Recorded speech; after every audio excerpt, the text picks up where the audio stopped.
What's up? So today I'm going to be basically just doing kind of like a map video where I'm just gonna kind of show you around the US and talk about some kind of basic like physiographic regions and stuff. So yeah, let's get into it. So I'm gonna start by just kind of talking through like some of the regions, and then I'll get to talking about kind of how they connect. And then in the future, when YouTube allows me to upload longer videos, I'll be able to do like deeper dives in this and kind of, really go in. So yeah, anyways, today I'm gonna start by showing you the East Coast Appalachian region. So I'll zoom in a little more so it shows you those state names. So the Appalachian Range really goes from about here-ish in like Pennsylvania down through West Virginia, in between Kentucky, Virginia, right in the middle of Tennessee and North Carolina, and trails off in North Georgia and Alabama. That's kind of where the Appalachian chain ends. So yeah, it's like this kind of angled range. And up in the northeast, they have their own kind of isolated little mountain chains. Like some in like western Mass and in like the Adirondacks of New York and Vermont, there's mountains there. But the greater Appalachian region, like I said, is down here. So next I'm going to shift on over into the Midwestern region. And I really like to call it just either the Heartland or the Central region, because Midwest is a very East Coast centric term. And once you if you ever live on, anywhere west of the Midwest, it's kind of silly to call it that. But anyways, so here the region is basically broken down into the Great Plains, which is all around here, Tornado Alley, and then they have on this kind of eastern chunk of the Midwest, in the north you have what's called the Central Lowlands, and in the south you have what's called the Central Highlands down here. And the Mississippi River runs. It creates all of these squiggly borders here. And yeah, this is basically where like St. Louis is. And up in Minnesota is where the Mississippi begins, and it flows all the way downward into the Gulf of Mexico down here in Louisiana. It lets out right about where New Orleans is into the Gulf. And the reason why you have the Central Lowlands up here is because it's basically just a bunch of flat, also river plains, but it's much lower in altitude than the Great Plains over here.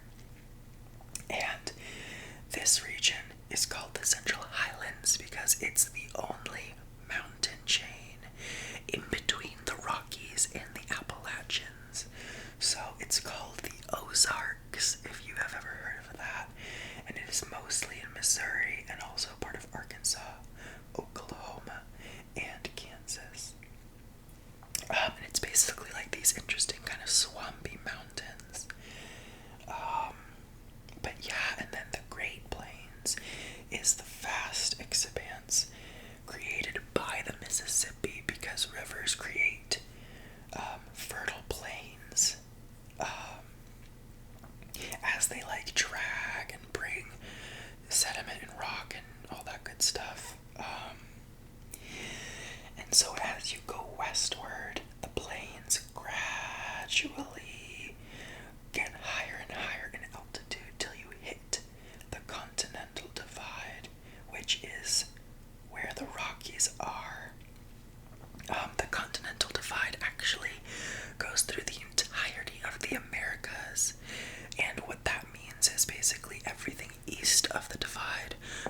flows either eastward, north or south, and everything west of the divide flows west, north or south. So nothing over here is flowing east, and nothing from over here is flowing west, because the continental divide is the highest point of the continent. And basically in the US, that's where the Rockies are. And I'll tell you kind of the states here that include the Rockies. You have it in between Montana and Idaho, then Wyoming, Utah, and Colorado. And then the Rockies kind of trail off into Arizona and northern New Mexico. And the most kind of, I guess, intense part of the Rockies is in western Colorado, Wyoming, and up here in Montana and Idaho.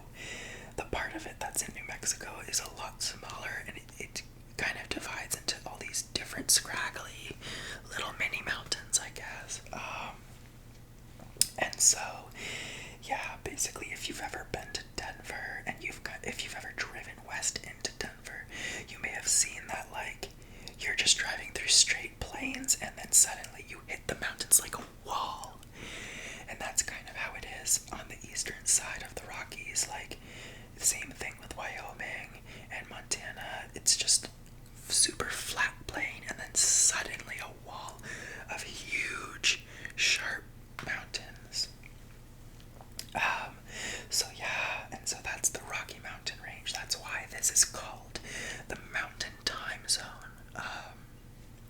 And then moving west, we have the last little chunk. And by the way, in this video, I'm just doing the continuous continental US, the 48 states.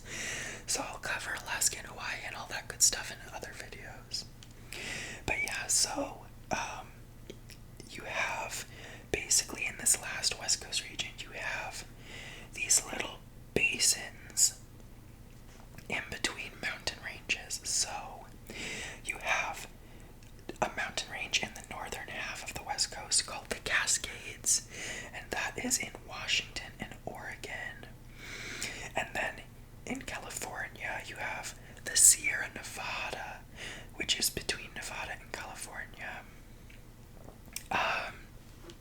Then on the coast itself, you have just kind of scattered coastal mountains, because there's so many different plates that have been crashing and colliding in this region that it uplifts so many different types of mountains. So between the Cascades and the Rockies, you have this intermediate region called the Columbia Plateau, and that's a dry basin where water can only flow inward.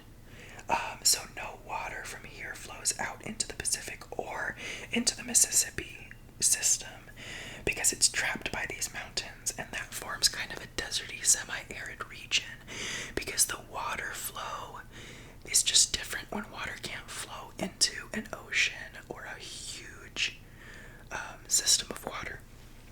So you just have kind of small little oasis lakes here and there.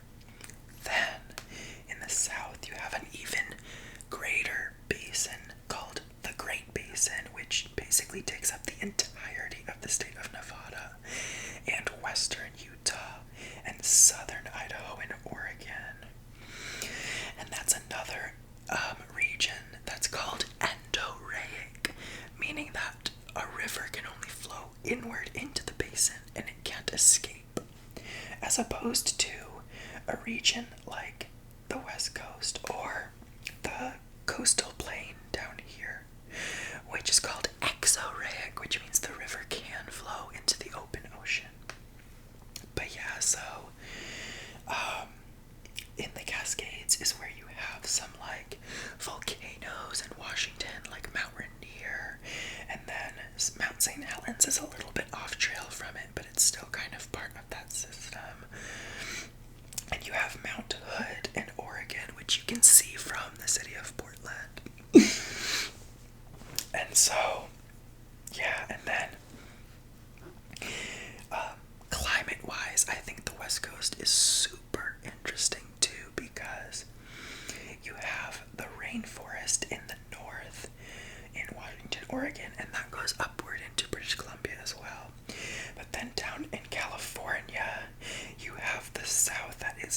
desert, and it's like such a great contrast. Because in Northern California, you still have the rainforest, and then in San Francisco, which is about here, is where you have the transition into desert, which is why I find San Francisco to be such an interesting and beautiful place. I just really love that weird transition where you don't know whether you're in rainforest or desert, honestly. But yeah, and so then obviously the basins that I described are like some of the most arid, deserty regions. And then right here, kind of straddling the four corners of Colorado, Utah, Arizona, and New Mexico, you have what's called the Colorado Plateau, which is this beautiful orange region that sticks out on the map. And basically, the plateau was caused because of a plate that came from the Pacific that actually shifted completely underneath the continent of the U.S. And what it did was it pushed up this entire region, which helped create the Grand Canyon, which is about here in northern Arizona. Actually, it's about here. And the Grand Canyon was formed because the Colorado River and the Plateau Uprising created multiple forces of erosion and weathering that uplifted all of these really interesting weird features. So if you've ever heard of the weird arches that you find in that region and all the weird just rocky features, it's because they were shifting upward and upward and upward while the desert was eroding all of the upper layers of rock away, and it left only these weird features behind. And that's another region I find just so fascinating and gorgeous. And then another thing that I can mention is Yellowstone, which is in the upper northwest corner of Wyoming. And Yellowstone is also located right smack dab on the Continental Divide. And it's a super volcano because a hotspot, which means it's basically a place where the mantle is hotter than the surrounding areas, and it causes it to want to rise up through the crust, creating magma chambers and volcanoes.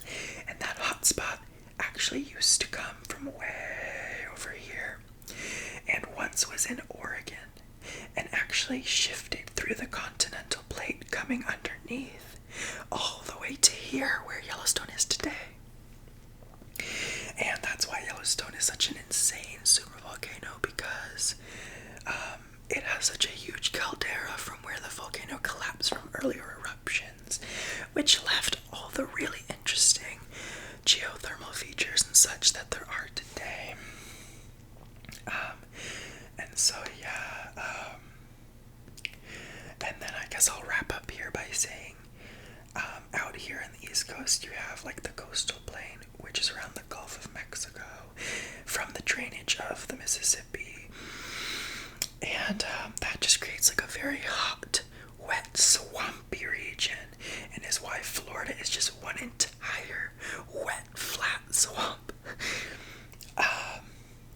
But yeah, I want to make sure that I cut this video off before I hit the 15-minute mark. So I'm going to leave y'all with that